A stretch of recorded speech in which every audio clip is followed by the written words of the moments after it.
Football বিশ্বকাপ মানেই আবেগ, উত্তেজনা আর কোটি কোটি মানুষের স্বপ্নের লড়াই। মাঠের ভিতরে যেমন দুটি দলের যুদ্ধ চলে, তেমনি মাঠের বাইরেও চলে সমর্থকদের মাঝে যুক্তি, উত্তেজনা আর কথার লড়াই। আমরা এই মুহূর্তে রয়েছি রংপুরের বেগম রোকেয়া বিশ্ববিদ্যালয়ে। এখানে রয়েছেন বিভিন্ন দলের সমর্থক। তাদের সঙ্গে কথা বলবো, জেনে নেওয়া যাক এবারের বিশ্বকাপে কোন দল কেমন খেলছে আর কোন দলের ঘরে যেতে পারে এবারের বিশ্বকাপ ট্রফি। ট্রল করার ধরনটা কীরকম হতে পারে? দেখা যায় ট্রল করে সেভেন আপ বলে। এখন কারা ট্রল করে সেভেন আপ নিয়ে? এখন প্রথম যখন আমি দেখবেন যে সেভেন আপ নিয়ে ট্রল করতেছে, ট্রলটা করে কারা? ট্রলটা করে হচ্ছে জনৈক আফা, সংক্ষেপে আফা, বিস্তারিত আর্জেন্টিনা দলের সমর্থকরা। এখন আপনি চিন্তা করেন, কিছু কোনো একটা দল হঠাৎ করে কিছু সন্তান জন্ম দিয়ে মাঠে ছেড়ে দিছে, তারা এখন বাবার অর্জনটা নিয়ে লাফাচ্ছে। আর তারাই রেগে আবার সবসময় বলে আমরা বাপ দাদার অর্জন নিয়ে লাফাই। ভাই, আমাদের বাপ দাদার অর্জন আছে, আমাদের নিজের অর্জন আছে। 7টা গোল দিছে জার্মানি।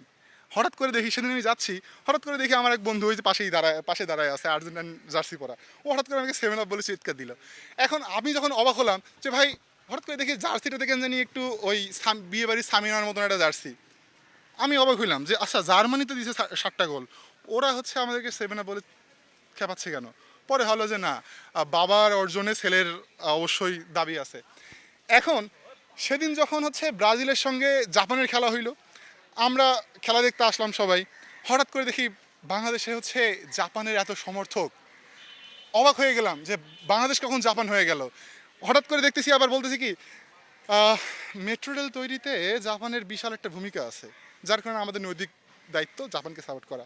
আবার শুনলাম কি, বাংলাদেশের পতাকা ভিতরে লাল বাইরে সবুজ, জাপানের পতাকা ভিতরে লাল বাইরে সাদা, এই লালের জন্য আমাদেরকে জাপান সাপোর্ট করা উচিত। তারপর হঠাৎ করে কি হলো, রাতে যখন খেলাটা হয়ে গেল, পরদিন সকালে উঠে দেখি জাপান পিতা এবং জার্মান পিতা দুইটাই আউট, চলে গেল জার্মান, রেখে গেছে সন্তান। প্রথমত আর্জেন্টিনা সমর্থন করি, এটা হচ্ছে যে পুরোটা হচ্ছে আমার ব্যক্তিগত বিষয়, যে আর্জেন্টিনা একটা ভালো দল, অবশ্যই তাকে সাপোর্ট করি এই জন্য। দ্বিতীয়ত, যেখানে হচ্ছে আমাদের বর্তমান সংসদের স্পিকার হাফিজউদ্দিন, উনি বলেছেন যে হচ্ছে আর্জেন্টিনার সমর্থক বেশি, তার মানে যেহেতু হাফিজউদ্দিন এটা স্বীকার করেছে আর্জেন্টিনার সমর্থক বেশি এবং সাংবিধানিকভাবে স্বীকৃত, এখানে তার মানে কোনো ডিবেটে আসে না। আপনি হচ্ছে সাংবিধানিকভাবে স্বীকৃত একটা বিষয়কে ডিবেটের মঞ্চে দাঁড় করাইলে এটা হচ্ছে আমরা মেনে নিতে পারতেছি না। দ্বিতীয়ত, এই যে দেখেন আমার হচ্ছে ব্রাজিল বন্ধু হচ্ছে আমাদেরকে হচ্ছে আফা বলে ডাক দিয়ে গেল। এখন আফা আমাদেরকে ট্রল করে ভালো কথা, কিন্তু আমরা কিন্তু হচ্ছে যে কাপটা কিন্তু আমরা নিয়েই যাই।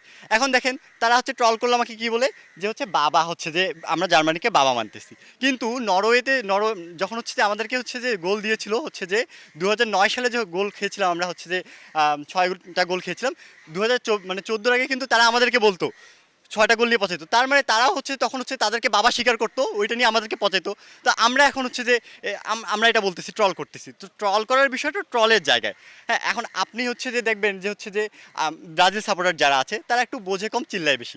অথচ দেখেন 2021 সালে তাদের হচ্ছে যে মানে ব্রাজিলের যে হচ্ছে যে 70 বছরের রেকর্ড ভেঙে দিয়ে তাদেরই স্টেডিয়ামে গিয়ে তাদের হচ্ছে যে হাজার হাজার কোটি কোটি দর্শকের সামনে যখন পরাজিত করে।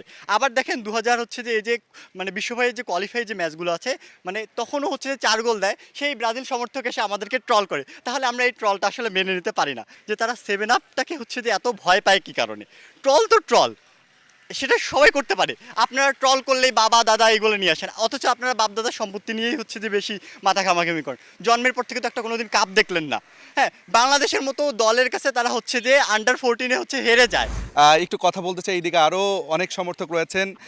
আহ, কোন দল সমর্থন করেন? আমি হচ্ছে আর্জেন্টিনা সাপোর্ট করি। আর্জেন্টিনা সমর্থন করেন। একটু জানতে চাই, এবার আসলে যেটি বলছে, বিশেষ করে অন্য দলের যারা সমর্থক রয়েছে তারা যেটি বলছেন যে আর্জেন্টিনা এবার তুলনামূলক কম শক্তিশালী দলের সঙ্গে খেলছে, অর্থাৎ তাদের থেকে দুর্বল দলের সঙ্গে খেলে তারা আসলে একটা সুযোগ পাচ্ছে, সুবিধা পাচ্ছে এই বিশ্বকাপে।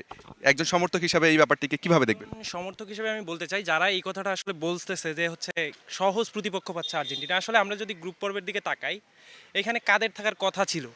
এই যে কেপভার্দের জায়গায় কাদের থাকার কথা ছিল, কাদের উরুগুয়ের থাকার কথা ছিল। তারপরে হচ্ছে আমরা যদি পরবর্তী রাউন্ডের কথা চিন্তা করি, তাহলে আমাদের সামনে মুখোমুখি হওয়ার কথা ছিল হচ্ছে পর্তুগালের। কিন্তু সেই জায়গায় যদি সেই দলগুলো হচ্ছে তুলনামূলক খারাপ পারফরমেন্স করে তারা আগেই ছিটকে যায় বা অন্য স্লটে চলে যায়, তাহলে আমাদের এখানে কিছু করার থাকে না। 2022 সালে আমি হচ্ছে আর্জেন্টিনা সাপোর্টার ছিলাম, কারণ মেসির হাতে একটা শিরোপা দেখতে চাইতাম, ওই জন্য আর্জেন্টিনার প্রতি একটা সফট কর্নার আছে। কিন্তু যেহেতু এইবার জার্মানি চলে যাচ্ছে, তাহলে আমি চাইবো যেই টিম কখনো বিশ্বকাপ জেতে নেয় তারা জিতুক, বা তাদের ঘরে একটা শিরোপা উঠুক, তারা আনন্দিত হোক। আর যদি আর্জেন্টিনা জেতে আমার আরও ভালো লাগবে আর কি। মেসির হাতে আরেকটা শিরোপা থাকলে আরও ভালো লাগবে। ফুটবল বিশ্বকাপ নিয়ে যে যুক্তি আর তর্কের লড়াই, সেই লড়াই চলবে বিশ্বকাপ শেষ না হওয়া পর্যন্ত। এই লড়াই চলুক, ফুটবলের যে শৈল্পিক সৌন্দর্য সেটি সকলের মাঝে ছড়িয়ে যাক। আব্দুর রশিদ জীবন, সময় সংবাদ, রংপুর।